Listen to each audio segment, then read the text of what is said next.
ఎవరైనా చట్ట వ్యతిరేక కార్యకలాపాల్లో పాల్గొంటే చట్టం ప్రకారం కేసు నమోదు చేసి వారిపై కఠిన చర్యలు తీసుకుంటామని సౌత్ డీఎస్పీ మధుసూదన్ రావు హెచ్చరించారు. నల్లపాడు పోలీస్ స్టేషన్లో ఏర్పాటు చేసిన మీడియా సమావేశంలో ఆయన వివరాలు వెల్లడించారు. పెట్రోల్ బంకులో పనిచేస్తూ జల్సాలకు అలవాటు పడి ఆడవారిని బెదిరించి డబ్బులు వసూలు చేస్తున్న రామనాథం నాగేశ్వరరావును అరెస్టు చేశామని తెలిపారు. తన ఫోన్ నందు రియల్ నంబర్స్ అప్లికేషన్ డౌన్లోడ్ చేసుకుని ఆ నెంబర్లను ట్రూ కాలర్ నందు చెక్ చేసి వాటిలో ఆడవారి పేర్లతో రిజిస్టర్ అయిన నెంబర్లను సేకరించాడని తెలిపారు. వాట్సాప్ ద్వారా ఆ నెంబర్లకు మెసేజ్లు పెట్టడం, వారికి వీడియో కాల్స్ చేయడం, అసభ్యకరమైన ఫోటోలను వీడియోలను పంపించి డబ్బులు సంపాదిస్తున్నాడని తెలిపారు.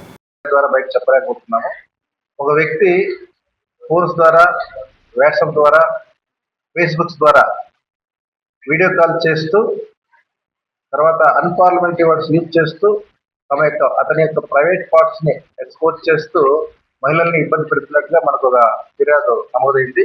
దాని మేరకు దర్యాప్తు చేసేసి బ్యాక్ ఏర్పాటు చేసినప్పుడు రామనాథం నాగేశ్వర అనేటువంటి వ్యక్తి మనకు ట్రేస్ అయ్యాడు.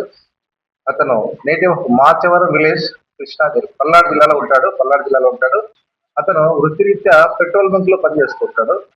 జులాగా తిరుగుతుంటాడు ఖాళీ ఉన్నప్పుడు.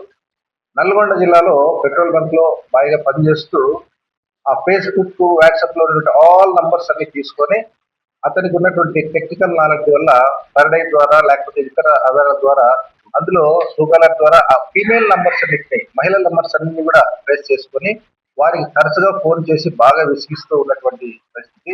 దాన్ని బేస్ చేసుకొని మేము కేసు నమోదు చేశాము. కేసు చేసినాము. ఇతన్ని అరెస్ట్ చేసి రిమాండ్ చేయడం జరుగుతుంది. సో మహిళల పట్ల ఎవరైనా సరే ఇటువంటి అసభ్యకరంగా ప్రవర్తించినా, మహిళల భద్రతకి ఆటంకం కలిగించే చూస్తే కూడా ఖచ్చితంగా వారి పట్ల కఠినమైనటువంటి చర్యలు తీసుకోవడం జరుగుతుంది. ధన్యవాదాలు.